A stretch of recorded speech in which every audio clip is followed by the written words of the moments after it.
Como é que está essa relação aí do Brasil no meio desse quase conflito entre Estados Unidos e Venezuela? Será que a gente tomou um posicionamento correto?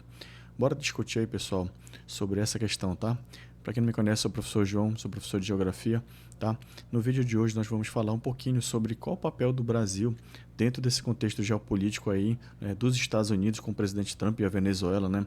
Esses problemas que estão acontecendo justamente porque os Estados Unidos mandou alguns navios ali com mais ou menos 4.000 soldados para fazer ali uma espécie de pressão política e militar junto da Venezuela. A gente tem algumas notícias para falar sobre isso aí. Então, em primeiro lugar, a gente tem que ver que quando teve a nova eleição do Nicolás Maduro lá contra o candidato da oposição, o Brasil também não reconheceu, assim como outros países, assim como os Estados Unidos, eles não reconheceram a vitória do Maduro, né? Ou seja, meio que as eleições foram fraudadas. E nesse contexto também, por conta disso, o Brasil não aprovou a entrada da Venezuela nos BRICS, não é isso? Então, a China e a Rússia apoiaram a entrada da Venezuela, mas só que o Brasil não, por conta desse contexto político, né? Que a Venezuela aí não conseguiu, não fez a auditoria dos votos, né, do Nicolás Maduro, da nova eleição dele. Isso gerou um problema geopolítico dentro dessa relação, né? Porque o Brasil aí foi, junto com os outros países, principalmente do Ocidente, né, nessa opinião, não fez essa aprovação. E aí os Estados Unidos recentemente agora, né, que para quem não sabe, o Trump ele aprovou que a Chevron volte a fazer a exploração de petróleo da Venezuela, tá?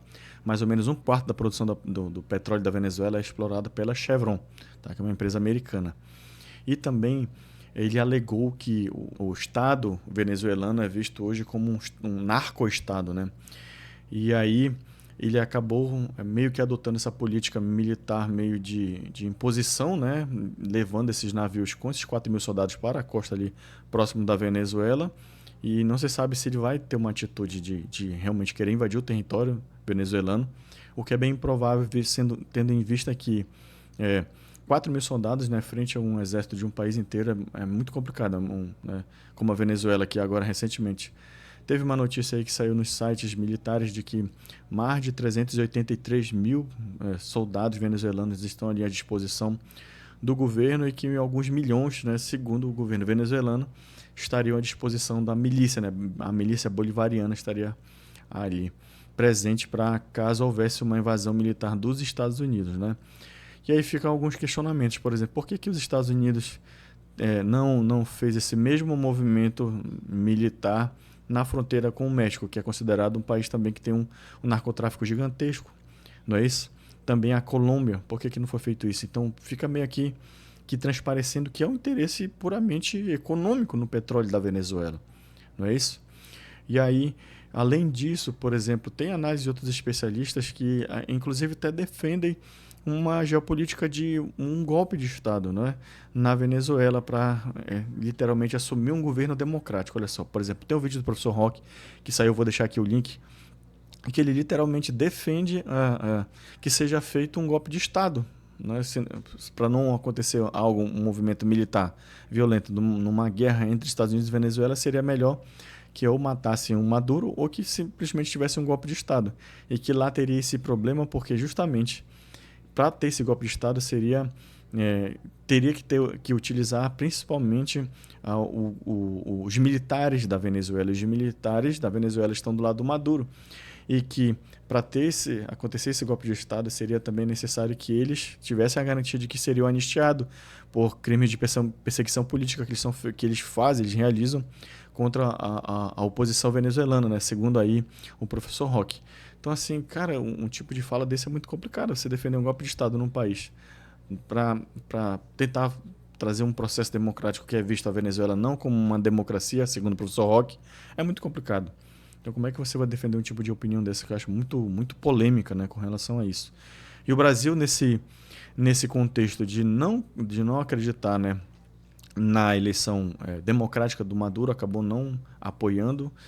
E aí também a gente vê que os Estados Unidos estão fazendo uma pressão geopolítica, né, política mesmo, por conta do tarifaço de 50% contra os produtos brasileiros, simplesmente porque, né, o Bolsonaro ali está sendo acusado de golpe de Estado e ele é um político da direita, assim como o Donald Trump é.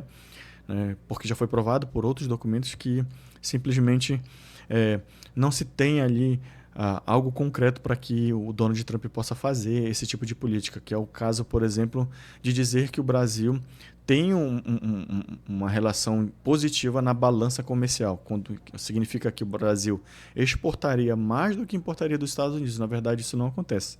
Tá? Então, isso seria uma alegação, foi feita, na verdade, uma alegação pelo Donald Trump, dizendo que o Brasil tem essa balança positiva, mas na verdade não tem, e que simplesmente, né, a Casa Branca enviou uma carta para o Brasil dizendo que o motivo seria, então, que existe uma tentativa, né, de impor um crime ao Bolsonaro, que isso não aconteceu. Então isso está prejudicando o Brasil. Eu falo assim, não no sentido de todas as empresas. Muitos produtos já foram retirados do tarifaço do Trump, mas alguns ainda estão lá, como é o caso do aço, do alumínio, que, né, em algumas empresas, principalmente ali dentro do estado de São Paulo, vão ser prejudicadas e podem gerar uma quantidade grande de desemprego dentro dessas empresas aí. Então, nesse contexto, né, aí pode ser que seja até uma pressão geopolítica militar também dos Estados Unidos contra o Brasil, né, para meio que impor uma força ali, dizendo, olha, nós estamos aqui e a gente quer que vocês obedeçam a gente por bem ou por mal. Dá para fazer uma leitura também geopolítica desse movimento do Donald Trump. Mas aí, voltando para a Venezuela lá, se a gente for levar em consideração e fosse feita uma invasão mesmo de fato, seria uma guerra sem precedentes. Além de que, além da deposição do Maduro, o que seria feito depois? Qual seria o dia seguinte, né? Que é uma fala lá do professor Roque que eu até concordo. Caso os Estados Unidos conseguissem fazer, né, o assassinato, né? A gente não está defendendo aqui, do Maduro, desse o golpe lá, e como seria depois a administração desse país? Eles iriam querer fazer, né, simplesmente tomar conta do petróleo, as empresas americanas iriam ali começar a explorar numa das maiores fontes de petróleo do mundo. E a questão, como era que ficaria o país? Ficaria à mercê do narco-estado, como eles falam. Então é uma situação muito complexa que a gente tem que analisar com calma, né? E ver como é que essas forças vão começar a se relacionar ou continuar se relacionando aí nos próximos dias e quem sabe nos próximos meses, que eu acredito que no curto prazo a gente não vai ter um efeito realmente que o Trump quer que seja feito, né? Que é algo muito mais complexo e complicado do que a gente pode imaginar. Beleza? Então, se você gosta desse tipo de conteúdo, aí se inscreve no nosso canal, né? Deixa o seu like, comenta também, tá? Compartilhe para que outras pessoas possam conhecer o nosso trabalho, tá? E ative o sininho das notificações para que todos os próximos vídeos que a gente for gravar aqui chegue até você, beleza? Um abraço aí, até a próxima.